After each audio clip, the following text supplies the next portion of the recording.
Janine Boissard, que j'avais pu récupérer à moindre coût, que j'avais lu en fait il y a quasiment un an je crois, ou peut-être plus d'un an, franchement honnêtement je sais plus du tout parce que je sais que c'était l'été, mais bref, et pour lequel j'ai jamais fait de vidéo, donc je me suis dit que j'allais quand même le faire aujourd'hui, parce que pourquoi pas parler de ça.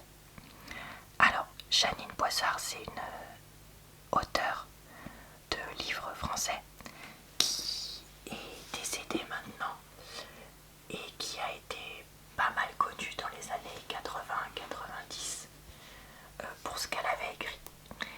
Et donc dans ce livre qui était paru, je sais plus, il y a au moins 15 ou 20 ans, elle racontait un petit peu sa vie, ce que c'était d'écrire, ce que c'était d'être mariée, ce que c'était de venir de tel milieu, etc.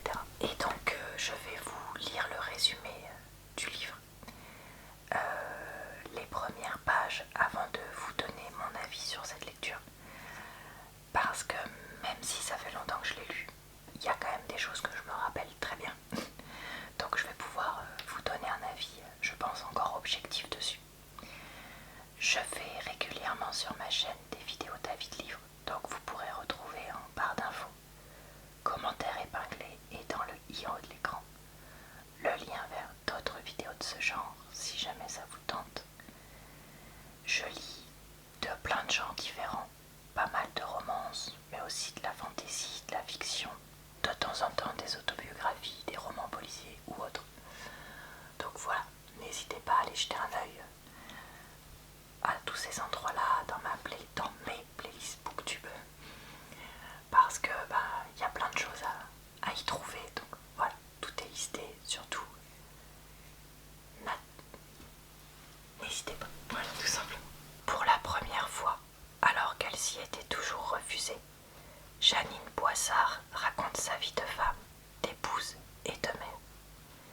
Une vie comme dans ses romans, pleine de rebondissements, d'aventures, plus tendres, folles, voire graves les unes que les autres, où la petite fille qui se rêvait écrivain prend sa revanche sur ceux qui ne croyaient pas en elle. Une vie de femme avec ses bonheurs et ses déchirures, qui ne renonce jamais à l'amour et avance envers et contre tout. Un récit joyeux et intime à la fois, surprenant et optimiste, qui ressemble à méprendre à l'une de ses histoires.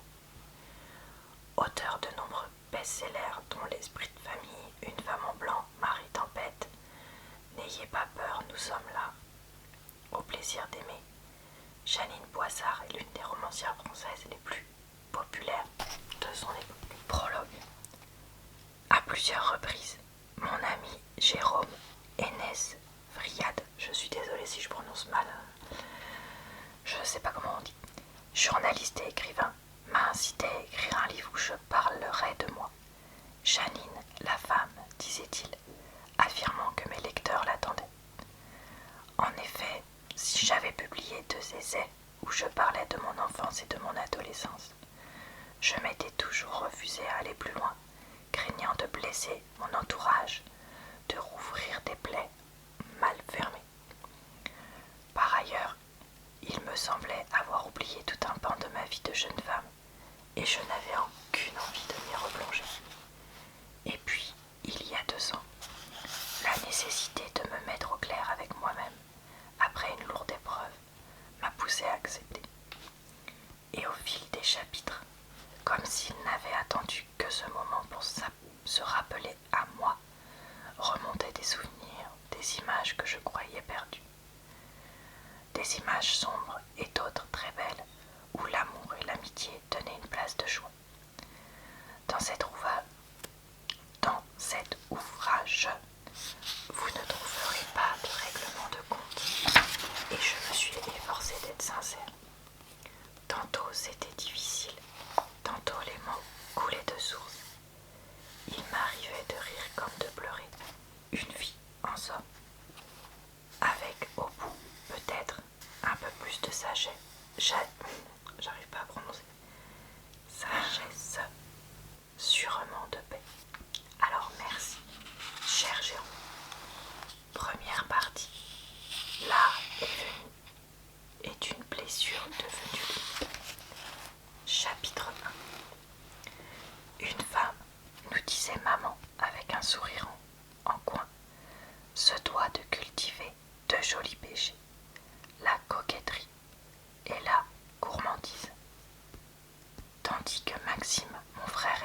fronçait les sourcils, que Nicole, ma grande sœur, faisait voler ses boucles rousses.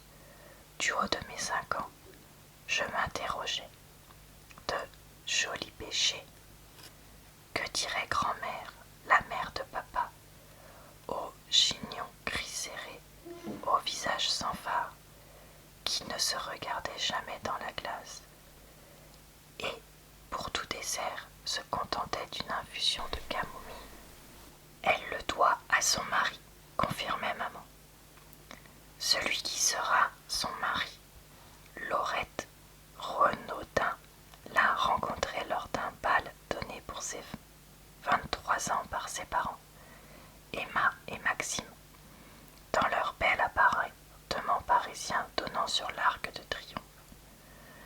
Nous sommes en 1928, c'est ce qu'on appelle les années folles. Maurice Chevalier chante les petites femmes de rien du tout. On danse le foxtrot et le charleston. À ce bal, 300 personnes ont été invitées.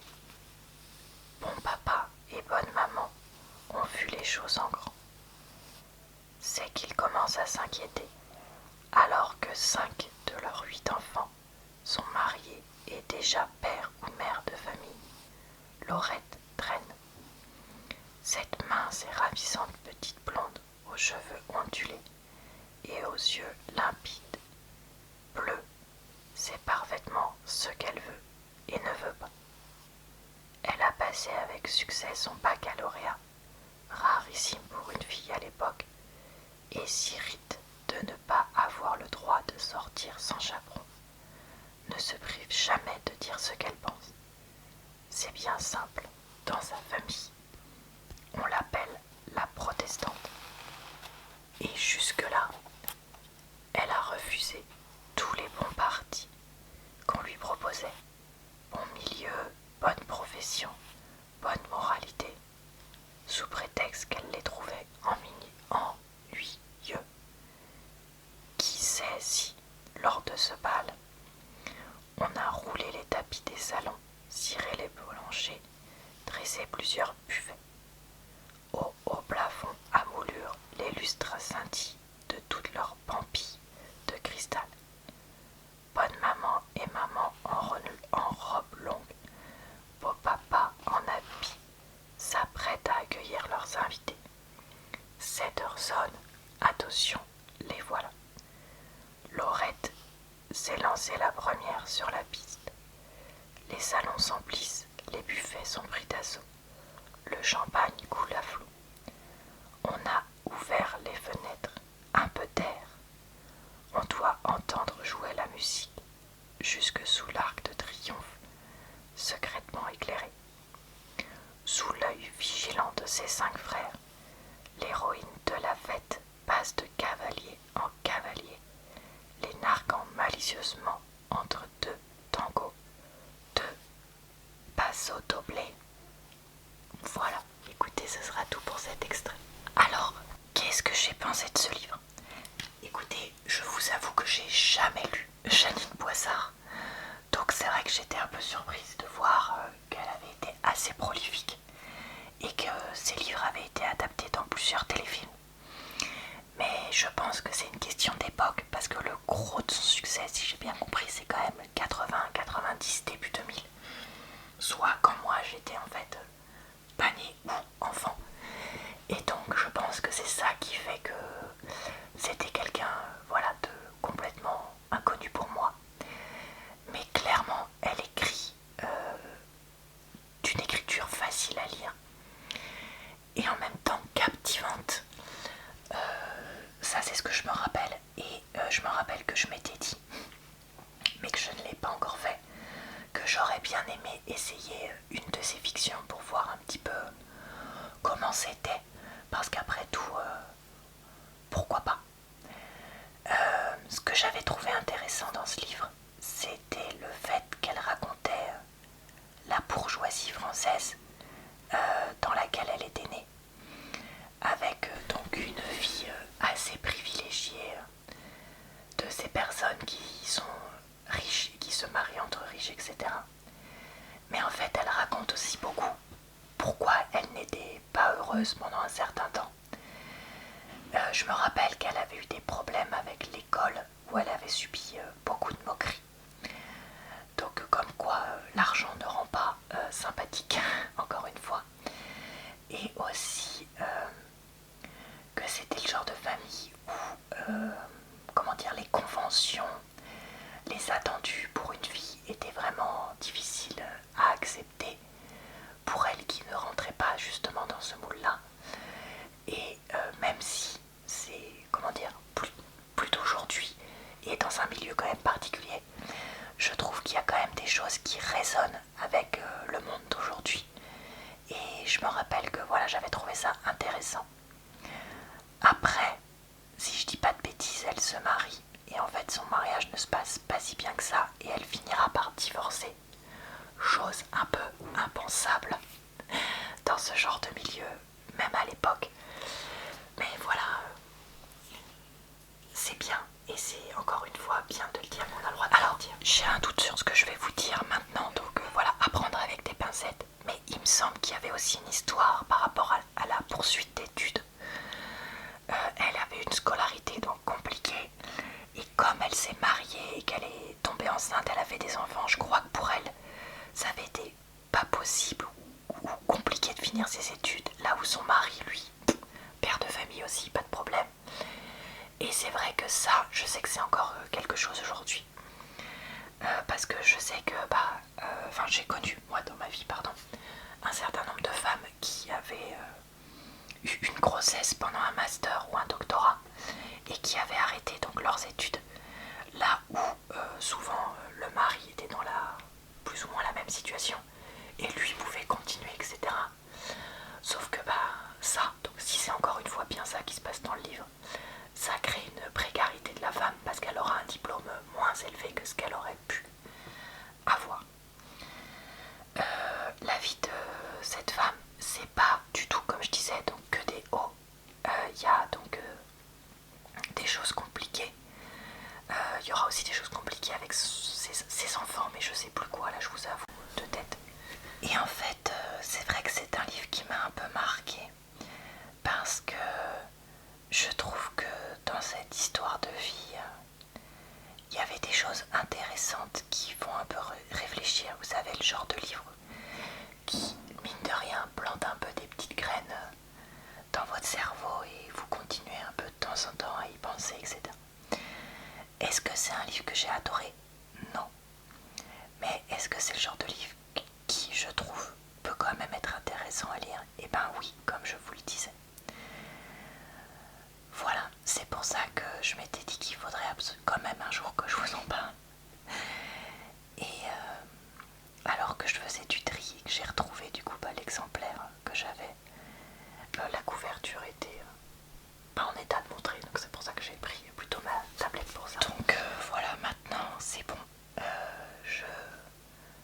J'aurais fini par vous raconter tout ça. Et bah écoutez, j'espère que cette petite vidéo a quand même pu vous intéresser. Et je vous retrouve très vite sur ma chaîne pour de prochains avis de livres. Je vous retrouve aussi le plus souvent possible pour plein de vidéos différentes. Vous pourrez donc retrouver aussi en barre d'infos et commentaires épinglés, tout ça, le lien vers ma chaîne secondaire et mon compte TikTok où je poste régulièrement des vidéos. Je vous souhaite donc une bonne soirée, une bonne nuit ou une bonne journée et je vous dis à très bientôt.